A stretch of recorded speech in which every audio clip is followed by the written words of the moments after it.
সংসারের কাজকর্ম করে বড়দির আবদারটাও রক্ষা করে নিলাম। তাহলে পুরো ভিডিওটাই দেখতে থাকেন। হ্যালো ফ্রেন্ডস, নমস্কার, গুড মর্নিং সবাইকে। ইলার ব্লগে স্বাগতম। কেমন আছেন সবাই? আশা করি ভগবানের কৃপায় ভালোই আছেন। আমিও তো অনেক ভালো আছি। ইলার ব্লগে আরেকটি নতুন ব্লগ ভিডিও নিয়ে চলে আসলাম আপনাদের জন্য। এই তো আজকে প্রথমেই শুরু করেছি এই যে মোছামাছির কাজ। এই সব ইটি কিন্তু মুছে নিচ্ছে।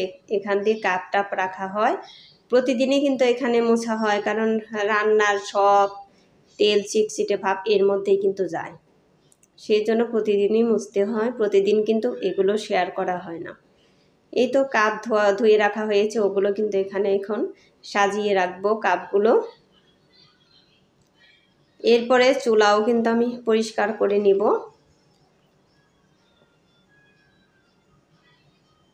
এইসব জায়গা প্রতিদিন পরিষ্কার না রাখলে না একদমই আঠা আঠা হয়ে যায়। সেই জন্য প্রতিদিনই কিন্তু রান্নাঘরের জিনিসপাতি পরিষ্কার রাখতে হয়। এই তো এখন কিন্তু আমি চুলার চারপাশ চুলাটাও আমি ভালো করে পরিষ্কার করে নিচ্ছি। মাছ টাছ রান্না করলে না তেল এতটাই ছিটে চারদিকে ছড়িয়ে ছিটিয়ে পড়ে, সেগুলো কিন্তু ওই রোজেরটা যদি রোজ না পরিষ্কার করা হয় তাহলে কিন্তু পরে ওঠাতে খুবই কষ্ট হয়, ওখানে একদমই আঠা আঠা হয়ে যায়। সেই জন্য প্রতিদিনই কিন্তু আমি এই যে ভিমবার দিয়ে পরিষ্কার করে নিই। সেই জন্য একদমই কিন্তু চকচকে থাকে এগুলো। আর চুলাও কিন্তু প্রতিদিনই নোংরা হয়ে যায়, সবারই তো একই অবস্থা, একদমই নোংরা হয়ে যায়। এগুলো কিন্তু প্রতিদিনই পরিষ্কার করতে হয়। আর আমার এই ভিডিওটা না কয়েকদিন আগের ভিডিও, সেটা কিন্তু আজকে আমি ছেড়ে দেব। এই তো এখন কিন্তু এই যে সন্ধ্যাকালে বর্দি বলছে ডাক্তার কাছে যাবে। সেই জন্য বর্দি আমাকে বলতেছে যে কিছু রান্না কর, আমার কিন্তু প্রচুর ক্ষুধা লেগেছে, কি খাওয়াবি আমাকে, খাওয়া। তাই ভাবলাম যে সুজি আছে যেহেতু, সেই জন্য কিন্তু সুজিটাই রান্না করি। ওই যে আপনাদের যে বোতলগুলো দেখাইলাম ওইগুলো হলো তাল মিশ্রির বোতল। ওইগুলো একটার মধ্যে চিনি রেখেছি আর একটার মধ্যে সুজি। কোনোটাই কিন্তু বোঝা যাচ্ছে না কোনটার মধ্যে চিনি আর কোনটার মধ্যে সুজি। আজকে বড়দিকে আমি শরবত বানিয়ে দিতে গেছি, আমি কিন্তু সুজি ঢেলে দিয়েছিলাম, একটু ঢেলে দিয়েছি, এখন দেখি চিনি না সুজি দুটোটাই কিন্তু সাদা। সেই জন্য ভাবলাম এই সুজি রান্না করে খেয়ে ফেলি, তাই আর এত ঝামেলা হইবেন না। পরে আবার বড়দিও বানাইতে গেছে, বড়দিও কিন্তু একই রকমই করেছে। বড়দিও প্রথমে সুজিটাই ঢেলে দিয়েছিল, চামিচ দিয়ে না উঠিয়ে না ওই ঢেলে দিয়েছিল গ্লাসের মধ্যে। তারপরে আমিও দেখলাম যে সুজি, বড়দিও দেখলো সুজি। এই তো সুজি রান্না করে আগে কিন্তু বড়দিকে দিয়ে দিয়েছি, কারণ ডাক্তারের কাছে যাবে, সেই জন্য আর ঠান্ডা হইতেও একটু সময় লাগবে, এত গরম তো আর খেতে পারবে না। এই তো তারপরে কিন্তু এই যে বড়দা ডাক্তারের কাছ থেকে আসার সময় অনেকগুলা সবজি নিয়ে আসছে, পেয়ারা নিয়ে আসছে, এই যে লেবু, এইরকম 2 প্যাকেট লেবু কিন্তু ফ্রিজে রাখা আছে, তারপরেও কিন্তু আবার নিয়ে আসছে। বড়দা কিন্তু সব সময় এরকমই করে, এই যে প্রায় দিনই কিন্তু এরকম সবজি নিয়ে আসে। এই যে অনেক বড় বড় করলা নিয়ে আসছে, মানে যেটা না করা হয় ওই জিনিসটাও কিন্তু বেশি বেশি করে নিয়ে আসে, এরকমই করে। তারপরে কিন্তু পচে পচে যায় ফ্রিজ থেকে, কারণ এত জিনিস কিন্তু খেয়ে সারা যায় না। আর আমার ভিডিওতে তো আপনারা দেখেনি যে কত কিছুই রান্না করা হয়, তারপরেও কিন্তু ফ্রিজে থেকে পচে যায়, কারণ এত সবজি খেয়ে সারা যায় না। এই তো তারপরে কিন্তু একটা চাল কুমড়া নিয়ে আসছে, এটাও কিন্তু একদমই কচি। আমার ফ্রিজেও কিন্তু চাল কুমড়া আরও 2টা রয়েছে, কিন্তু এই যে নিয়ে পাইছে সেজন্য কিন্তু নিয়ে আসছে, ওটার রেখে আসে নাই, একদমই কচি। আর ওই যে একটা দেশি লাউটাও খুবই ভালো, একদমই শাশুড়ি মা বলতেছে এটা কি একটু বয়স হয়ে গিয়েছে। তারপর আমি একটু দেখলাম যে কীরকম, আমি বললাম যে না, কচি আছে। আর এই যে দেখেন কাঁকরোলগুলো এভাবে বাঁধা থাকে, কত সুন্দর লাগে, দেখেন কত সুন্দর কাঁকরোলও আমার এইরকম আরও 2 প্যাকেট রয়েছে। 1 প্যাকেট তো লাল হয়ে গিয়েছে, খাওয়াই হচ্ছে না। আর এই যে এটার মধ্যে কিন্তু কচুরমুখী, আমরা কিন্তু কচুরমুখী বলি, আর অন্যান্য বন্ধু তাদের কাছ থেকে শুনি যে এটাকে বলে গাটি কচু, আর আমরা বলি কচুরমুখী। আর বেগুন আনছে অনেকগুলো, আর এই যে কচু নিয়ে আসছে, কচুটা কিন্তু বিশাল, অনেকটাই বড় কচু। আর আমার ভয়েস দেওয়ার সময় কিন্তু অনেকটাই শব্দ এসে উঠছে বন্ধুরা, সবাই একটু ম্যানেজ করে নিবে, কিছু করার নাই, এইভাবে ভয়েসটা আমাকে দিতে হয়। রাত 9টার সময় ডাক্তারের কাছ থেকে এসে বর্দি আমাকে বলতেছে যে আজকে রাতে কি রান্না করবি, কারণ অনেক কিছু রান্না করা আছে, তারপরেও বলতেছে আমার কিন্তু ওইগুলো খেতে ইচ্ছে করতেছে না, আমাকে কি রান্না করে খাওয়াবি। তারপরে আমি বলতেছি কি খাবেন বলেন, সেইটা আমি রান্না করে দিব। তারপরে মনে পড়লো যে আপনি কি খিচুড়ি খাবেন, তারপর বললো যে হ্যাঁ খিচুড়ি, মজা করে খিচুড়ি রান্না করবি, ওইগুলোই খাবো। তারপর আমাকে বলে দিল যে কিভাবে রান্না করব।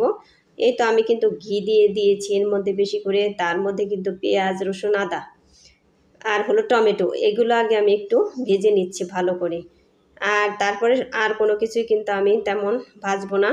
আর পোলাওয়ের চাল দিয়ে কিন্তু রান্না করবো এই খিচুড়িটা। আর এই যে সবজিও দিয়ে দিলাম, তেমন কোনো কিছুই আমি ভাজবো না, এমনিতেই কিন্তু একটা হেলদি খাবার রান্না হবে। বড়দি আমাকে বলতেছে চাল ডাল এগুলো যেন একদমই গলে যায় সেভাবে রান্না করবি, তা না হলে কিন্তু তুই চামচ দিয়ে না যদি গলে তাহলে তুই চামচ দিয়ে গোটা দিয়ে একদম গালিয়ে ফেলবি।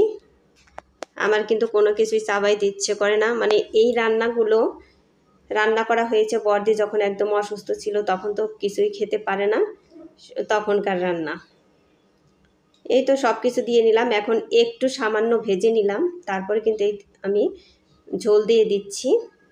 আর আমাকে বলছিল যে ঝোলটা একটু বেশি করে দিবি, একদম পাতিল ভরে ঝোল দিয়ে দিবি, অনেকক্ষণ ভরে জাল হতে থাকবে, এভাবে রান্নাটা করবি। আর ওদিকে কিন্তু আমি ভাতও বসিয়ে দিয়েছি, কারণ এখানে খিচুড়িও একটু বেশি করে রান্না হচ্ছে, কারণ আমাদের 2 মেয়ে ওরা কিন্তু খিচুড়িটা খুব পছন্দ করে। ওই ছেলে আবার বেশি পছন্দ করে না, কিন্তু ওরা ভাত খাবে না, ওই খিচুড়িটাই কিন্তু খাবে। আমারও কিন্তু মনে হচ্ছিল যে এই খিচুড়িটাই খাবো, তারপরে আবার মানে ভাব বুঝলাম না, আমি ভাতও ওদিকে বসিয়ে দিয়েছি, ভাত না বসালেই কিন্তু হতো। তারপরে এই যে দেখেন সবজি অনেক কিছুই দিয়ে দিয়েছি, খিচুড়িটা হয়ে গিয়েছে। খিচুড়িটা কিন্তু খুবই সুন্দর হয়েছে, পরে কিন্তু বর্দি বললো যে কয়েকটা ঢেঁড়সও দিয়ে রাখ, ওইগুলোও খাবো। একদমই কিন্তু গলে গিয়েছে, ওই যে অনেকক্ষণ ভরেই জাল দিয়েছিলাম। আর খিচুড়িটা এতটাই মজা হয়েছিল, সবাই কিন্তু অল্প অল্প করে খেয়ে নিয়েছি, আর বর্দি একদম পেট ভরে খেয়ে নিয়েছে। বর্দি বলল দারুণ মজা হয়েছে আজকে, একদম পেট ভরেই খেয়ে নিলাম। আর এই যে পরের দিন শুভ সকাল সবাইকে, এই 2 পিস মাছ কিন্তু রেখে দিলাম, বর্দি আমাকে বলছিল যে 2 পিস মাছ রেখে দে, মানে ওই মাছ দিয়ে কিছু রান্না করবে, কি রান্না করবে সেটা কিন্তু আমি জানি না। 2 পিস মাছ আমি ফ্রিজে রেখে দিলাম। আর এগুলো কিন্তু রুই মাছ, আমি পিসগুলো ছোট ছোট করেই রান্না করতেছি। আর বন্ধুরা একটা লাইক দিয়ে আমার ভিডিওটি কন্টিনিউ করবেন, আপনাদের একটা লাইক আমার ভিডিওটিকে এগিয়ে যেতে সাহায্য করবে। আর ভিডিওটি স্কিপ না করে পুরোটাই দেখবেন, আশা করি ভগবানের কৃপায় অনেক ভালোই লাগবে। আর আমার চ্যানেলে নতুন হয়ে থাকলে একটা সাবস্ক্রাইব করে পাশে থাকা বেল আইকনে ক্লিক করে দেবেন, তাই নোটিফিকেশন চলে যাবে সবার আগে আপনার কাছে। আর ভিডিওটি বন্ধুদের মাঝে শেয়ার করে দেবেন। এই তো মাছগুলো কিন্তু আমার ভাজা হয়ে গিয়েছে, এই কয়েক পিস একটু লেগে লেগে পড়ছিল, সেই জন্য কিন্তু ভাজা হতে একটু সময় লেগেছে। এই তো মাছগুলো কিন্তু উঠে গিয়েছে, এখন এগুলো কিন্তু উঠিয়ে নেব আমি মাছগুলো। আর আজকে ওই যে দেখাইলাম দেশি লাউ, ওই দেশি লাউ দিয়ে কিন্তু মাছগুলো রান্না করব। আর এই রুই মাছ দেশি লাউ দিয়ে কিন্তু খুবই ভালো লাগে, আর গরমের মধ্যে ঠান্ডা ঠান্ডা তরকারি খুবই ভালো লাগে। এই তো মাছ কিন্তু অনেকগুলাই, আর আপনারা তো আমার ভিডিওতে দেখেন কোনো সময় কিন্তু কম মাছ রান্না করা হয় না, অনেকগুলা মাছই রান্না করতে হয়, সেই জন্য কিন্তু আমার তরকারি রান্না করতে অনেকটাই সময় লাগে, কারণ এতগুলো মাছ ভাজতে কিন্তু অনেকটাই সময় লাগে।